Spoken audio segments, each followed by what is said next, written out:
Dots. I'm Dr. Latifat. I'm the host of the MoneyfitMD Podcast. This is where we help badass women physicians just like you learn simple and effective tools to build wealth from the inside out. That way, we can create wealth and bigger impact without all the burnout. Enjoy the episode.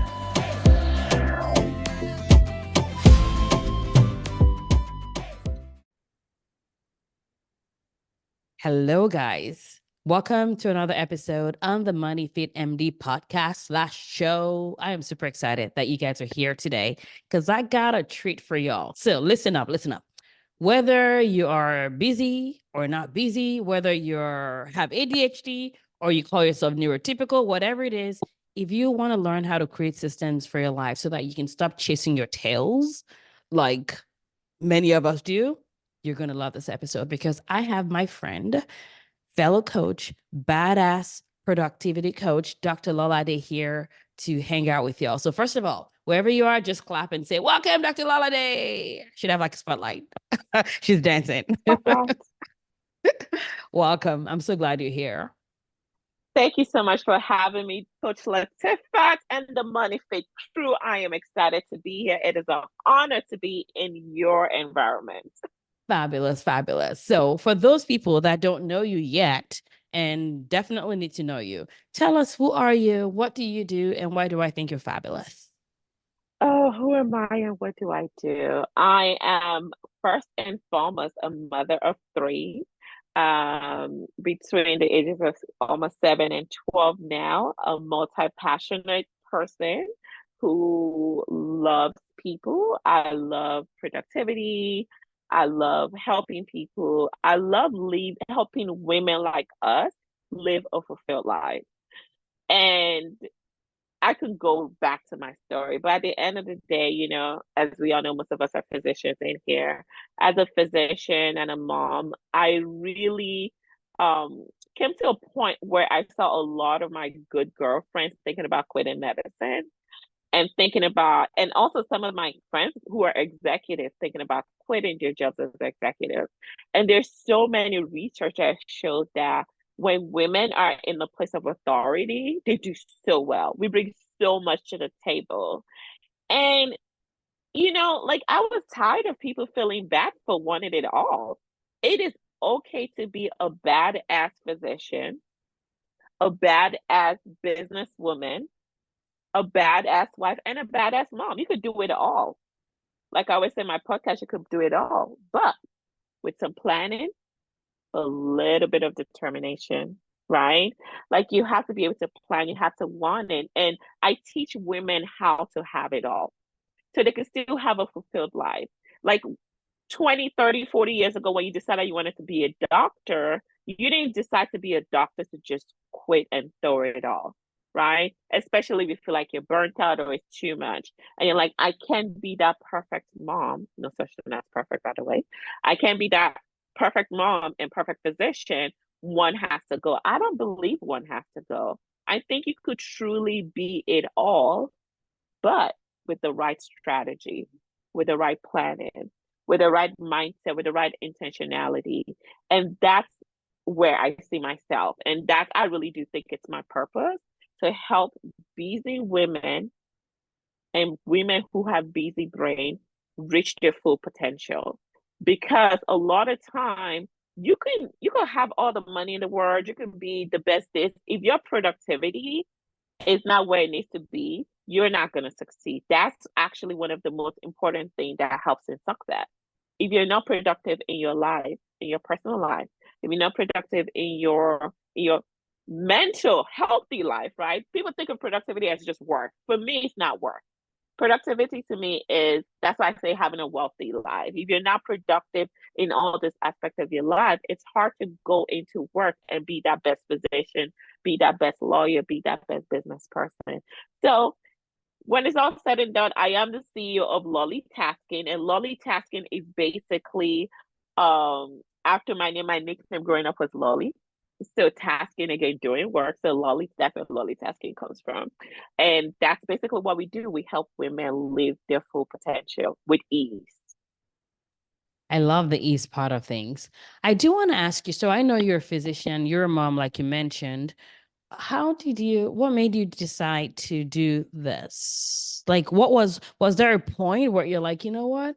I should help women with this. How did you get in? Because some of the people listening, excuse me, to the podcast right now, they're like, I'm a woman physician. Maybe they have interest in starting their business. Like, can you tell us about that moment?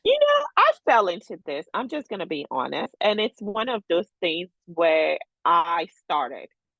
I felt a purpose. I felt I wanted to help, and I did. My story started actually 5 years ago.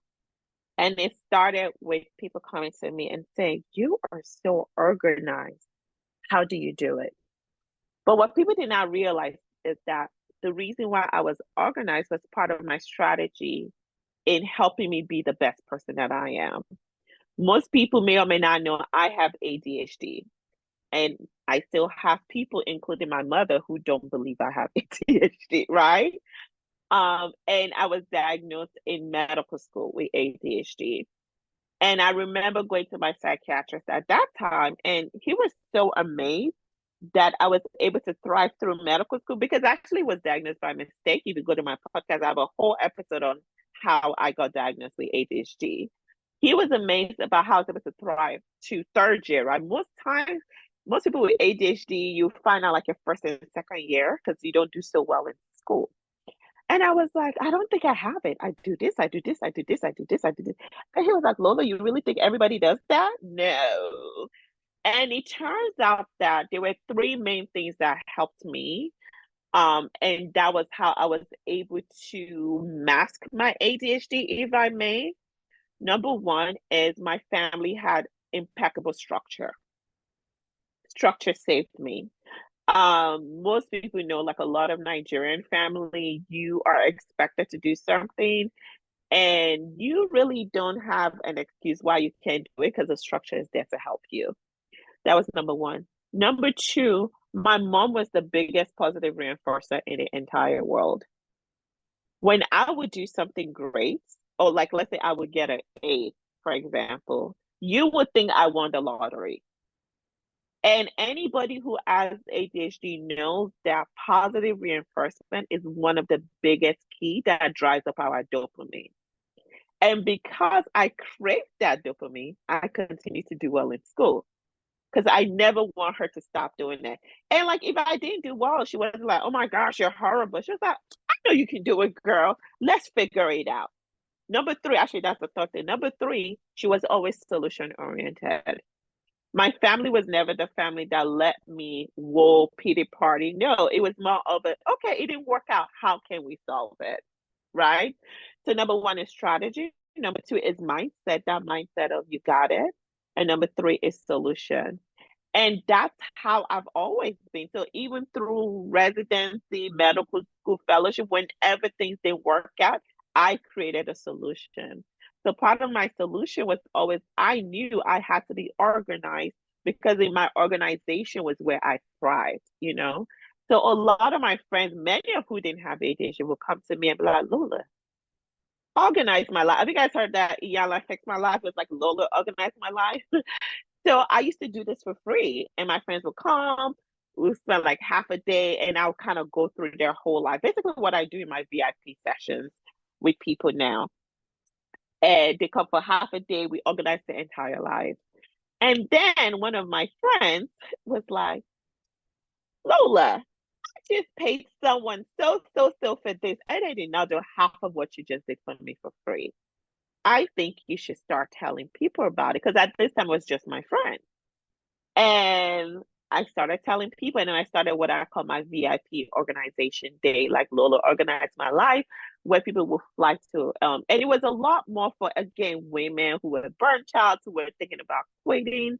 They will fly to, not Atlanta, Orlando for half a day, or sometimes a full day. They'll be in a nice hotel, they'll rest. I help them go through all their stuff. I created their calendar for them. I create, like we did, basically by the time they left, they had a life plan that would help them. And that's how I got into it. And from there, I started my podcast because, again, I love to talk to people. I like to share knowledge. I thought it was very important. And in me starting my podcast, I started interviewing so many different women, and I found out not only did some of my clients have ADHD, because at this time, a lot of people did not know I have ADHD. I also realized that some of my listeners also had ADHD. And I remember growing up, I always wondered, why do I even have ADHD? Because yes, I thrived with it, but it wasn't always easy. I always felt like I worked twice as hard as everybody. And I'm a woman of faith. And it just occurred to me that God gave me this so I could help other people. And it was so hard for me to let people know I had it because it was my own personal secrets.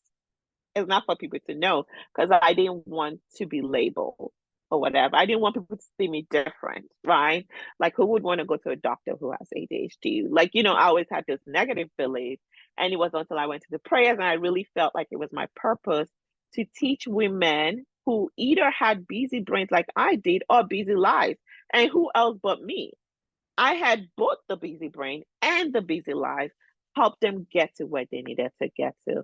So that's like a very, very short, long answer to a short sentence, or short answer to a long response. I don't know how to say it, but yes, that's how I got to it. And now I coach hundreds of women. I still do my VIP days every now and then. And I'm still a physician. I'm still a pediatric and fetal cardiologist. I still work full time. So I love my job.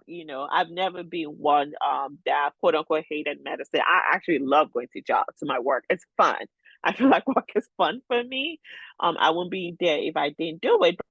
But I also felt like my purpose was also to help people. So I coach part time and I work full time. Got it. Got it. It's interesting that I think it's shame and those things are interesting. It's almost like your genius, your secret power, your unique factor, one of your impact factors can be hidden under a shell called shame. And when we actually let that open up, it is actually our superpower. And, I know that you have ADHD, and I have hired many coaches that I've worked with in different capacity, in marketing, in my own brain, in business. And I will say that the 3 coaches that I've paid the highest to have ADHD. Your reason is strategizing. And it's not only strategy. Most of them, one was strategy, the others were mindset. But I do love, there's just a beautiful brain. And when I say that, sometimes it sounds like silly, but I didn't even know some of them had ADHD until later. And I'm like, now I get the why I like your brain, right? So it's really interesting that thing that's a superpower. So for those that are listening, you may be hiding something. Like, I knew zero about money. That's why I'm qualified to talk to y'all, because I get what it means to know nothing. So impress me with how bad your story is. But there were times when I would hide that because I had shame about it. So that just struck me as you were talking. And I'm really glad that actually, let me ask you, how did you get past that? Was it fear or shame or whatever it is about bringing that part out? I have always been that one person that really didn't care what people thought about me. It's just it's been either see it good or bad, right? I've just always been that self-aware person. But when it came to ADHD, it was actually more of what will my patients think? Like, would they think I'm not? Because I know what the stigma was out there about ADHD, right? And it was also, this toxic positivity that's out there, even as a Christian, right? Like, why would I use my mouth to confess that on myself, even though that is what it was, right? And it took me actually, I'm sorry, guys, I'm a Christian. It took me actually me going into prayer and me realizing that, oh, God gave this to me so I can help people. And it's amazing how many people have helped when they find out, oh my God, she's a double boarded pediatric cardiologist and she has ADHD and she has a travel business and she's surviving and she can do it. I can do it too. Because To be honest, my brain is not any better than anybody's brain. I've just decided that ADHD is my superpower and I'm going to lean into the positive. I think a lot of people who see ADHD as a stigma don't understand ADHD. I actually don't, and I have people who have fought me about this. I personally do not see ADHD for myself. It is a disability. It is. If you go to DSM-4, da da da da da. But for myself, I refuse to see it as a disability for me because it's actually been a lot more helpful than a disadvantage because I have been able, I in my group I talk a lot about like, Superman, right? And Superman also had kryptonite. As long as he stayed away from kryptonite, he was fine, right? He could do anything. But as soon as he got to kryptonite, he was weakened. And I think a lot of times we ADHD, we tend to focus on the kryptonite and how to avoid the kryptonite versus just focusing on the superpower, right? All I just got to do is not go near the kryptonite. As long as I'm aware, I'm really, really on awareness because I think that's one of the biggest things in life. Once you're aware, then you're like, okay, this is what works for me. Because even all ADHD is not the same, which is why I should prefer more one-on-one coaching for ADHD. I have a community of women where I have a membership for general productivity, but a lot of my ADHD coaching is one-on-one because it presents differently for everybody. Some people may be difficulty with schoolwork. Some people may be difficulty with organization. A lot of high achieving women actually end up masking their ADHD because they're super smart. And a lot of us have other things that affect us, like our emotional dysregulation, which is a whole lot of story on its own, right? So I see that a lot in women like us. I help a lot of women with that. Um, but at the end of the day, I have chosen not that I am ignoring like the other side of ADHD. ADHD is such a yin and yang diagnosis. You have to know both. You have to know what makes it so amazing, right? That way you could focus on that. You also have to know what's gonna pull me down. For example, me and sleep. If I don't sleep, my next day is a mess. So because I know it affects my ADHD, guess what? I have a strict bedtime. Do I get to sleep at 9 every night? No. But because I have a strict bedtime, about 5 out of 7 days, I'm sleeping when I need to sleep because I know how it affects me, right? Because I also know that with ADHD, I need structure. I plan every week. Do I plan every single 52 weeks, however weeks we have in a year? No, but maybe I do 47 because I've made it important that, okay, this helps my ADHD. Exercise, for example. Do I run a marathon every day? No, but I do jumping jacks every day because I know when I exercise, it increases my dopamine, right? So a lot of times we ADHD or productivity, like I talk in my course, the first thing is knowing, okay, what exactly is it and what is going to help it? And focusing on that instead of focusing on the things that not that you don't focus on the things that the negative aspect of it, but you focus on that more as a strategy and solution versus, oh my gosh, this ADHD makes me this, right? I look for how it affects me and I come up with a solution. And I tell my clients all the time, I was like, ADHD people, we have the most amazing brain and we are amazing at solving problems. Make your brain a project. Whenever things are not working well, instead of crying about it, which we all do, it's okay to cry, but pick yourself back up and say, okay, now here's a project. How am I going to fix it? And I think that has worked a lot better for me. Okay, so being aware, like you mentioned, is important. Make your brain a project. So let's assume that someone is listening to you right now and they're like, yeah, okay, so everything you've described so far, you described me to the T. How can I help, like, how would you help me if I'm sitting down in your VIP hour right now? How can you help me in terms of being able to take some of the projects that I'm doing and be able to accomplish it? What are some of the tips that you'd share with that person? Okay, so I talk a lot about time. Let me actually go back to ADHD. I have this theory that the reason why we have ADHD, right? One of the issues with ADHD is our lack of focus. We're easily distracted. And the reason why that had to happen is because if we were be able to focus on everything, this world would be like crazy, you know? So God had to put something to slow us down so we don't like get into it. So that's number one. So a lot of times with people with ADHD, we think big. We think so big that we tend to want to do things that the normal person wouldn't want to do or can't do. And the normal person appreciates that they can't do it. We don't. So we're knee deep in it. So when I do my VIP session, first of all, I have 4 pillars that we go through. We go through you, yourself, and yourself has to do with your mind, your body, and your spirit or your soul. Your mind also has your ADHD. We talk about it. We talk about where your strengths are, where your weaknesses are. We do your value assessment. We do all that stuff.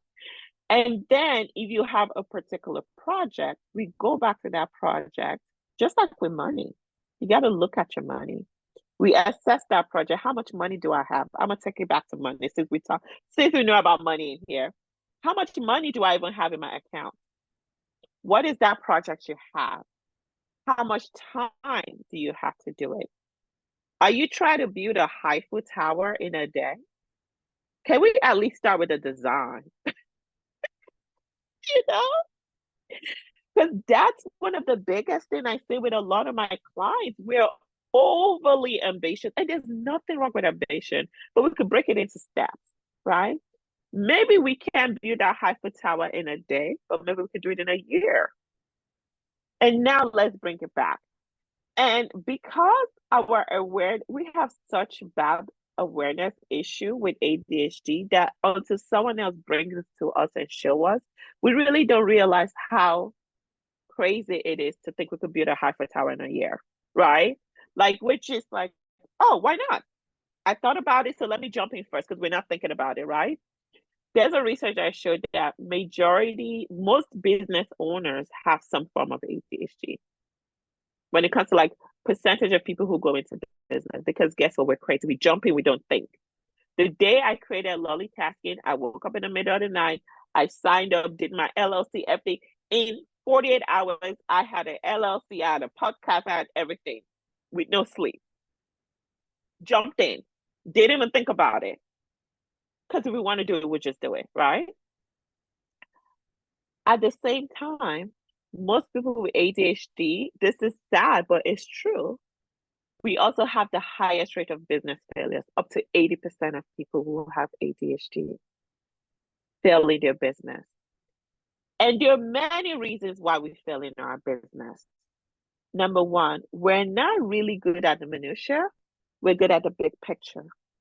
We're good at being chief visionary officer, which is what I call myself. I'm the chief visionary officer of my company. Once you accept that about yourself, right, then it's easy to choose a operations manager. Then it's easy to choose a sales manager because with ADHD, you truly need a team to help you with the parts that your brain is not good at, you know? And I don't remember the question you asked me. No, you're good. Yes, keep going. I'm listening. Okay. So you don't necessarily you have to know like what is it in that project. Oh yeah, the project. What is the project first of all? Break it into something you can do and then lean into your superpower, into your strength. If your strength is strategy, focus on strategy and delegate the rest. I want all my ADHD people to be the chief delegation officer. Delegating does not mean you don't know how to do it. It means you are able to give out things that will prevent you from doing what you're best at. Right? So, for example, this podcast, let's say we were recording together. My best part of recording podcasts is talking to people. I love talking to people. I could talk for hours and end. You know what I'm not great at? Editing. You know what I'm not great at? Hosting. You know what I'm not great at? Writing a summary. So guess what? Delegate. Doesn't make me any worse of a person, and it doesn't make me a better person if I did it all. If anything, it limits my genius because now I'm not able to lean into that visionary aspect of myself, which I know I'm strong at. So a lot of times when I coach my clients, we do values assessment. We do what their strengths are, right? We need to know what their strengths are. And I help them lean into their strengths. When you know your strength and you know your value, then we could take that project and say, okay, how realistic is this? Even if it is realistic, I still want you to delegate something because what I want you to do is focus on your zone of genius. If you talk to any clients or any mom or any parent who's at ADHD, they will tell you when someone who has ADHD do something they love, the sky's the limit. Examples of people who have ADHD. There's a lot of research that showed that they thought Einstein has ADHD. He was very disorganized. I think they said he failed writing and English and all that stuff, but he loved science. A lot of people with ADHD, we have a certain amount of curiosity to us. And because he loved science and he loved physics, he was able to spend, they said he would be in his office hours on end, just working on formulas, because that's what he loved, right? Michael Phelps had a lot of issues at school, but he loved swimming. So for those of you guys who have children with ADHD, I always recommend find what they love to do and encourage them. It may not be what you love to do, right?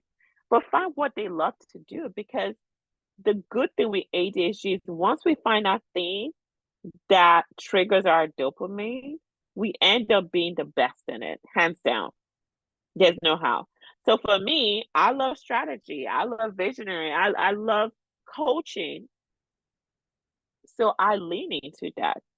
The other things I don't like doing, but is necessary for my business. I call it the ADHD task. I delegate it out. I pay for it. I do whatever it is because at the end of the day, you need that minutia and the consistency and the other things to help you achieve your goal, right?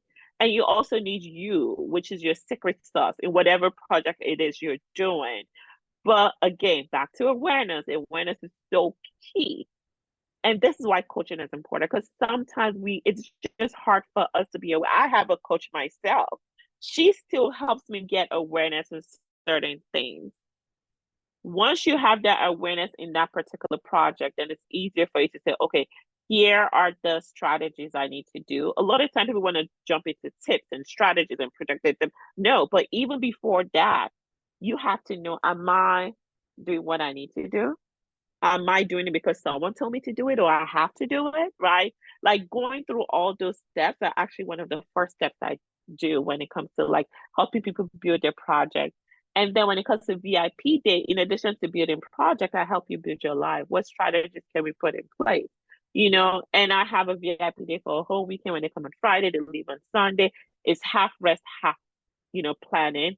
And we still work together for like a month after that. But by the time they leave with almost like a blueprint. I call it creating systems to thrive. So yeah, I think again, long-winded answer to a short question. It was exactly what the people needed to hear. So let me ask you, if someone, because this has been great and helpful, and I know that there are people that are listening that are going to go, okay, she gets me. I have ADHD. She helps people with ADHD. Where can they find you if And they want more non-ADHD, support? right? Like Yeah, thank you. No, I help all women, right? I always say if I can help a woman with ADHD, I can help any woman. Um, but yeah, so if you want to find me, you can either go to lollytasking.com, but you can just email me directly at hello, HELLO, at lollytasking, which is LOLLIETASKING.com. I'm sorry, that's a little long, but I'm sure Dr. Lakota will have it in her show notes. Yep, we will have it. And you have a podcast as well. I do. I have two podcasts. I have one called Lolly Tasking, Her Wealthy Life Playbook. And this is kind of like a playbook for all women to kind of, if I were to do something to help my productivity, to elevate me, level me up, right? What can I do? And there I invite so many different people to come in and I talk about different things. And then I have another one that's just ADHD specific. It's called Lolly Tasking with ADHD. Both are on Apple Podcasts. Fantastic. And I'm going to make And sure I get Spotify, those everywhere. links. I'm going to make sure I get those Thank links so you. we can include it in the show note. Dr. Lola Day, I want to say thank you very much for taking the time to come hang out with us. We know that we're in different time zones. And I have to say that just hearing like breaking big tasks down into the small parts, increasing our awareness, knowing what your strengths are, delegating the things that maybe we cannot because you cannot do, but because it's not the most effective way for your busy brain potentially. And I also love that you shared your podcast so that people can find you and learn more about how to be a part of your community. So from everybody listening, I want to say thank you so much for hanging out with us. Thank you. Have a good day, guys. All right, everybody. Thank you for listening. Go find her podcast if you're already listening on a podcast platform anyway. And don't forget to share this episode with someone if you found value in it. And I would absolutely, absolutely love it if you could leave us a review. Thank you for being here with us. I'll talk to you guys soon. Goodbye. Bye.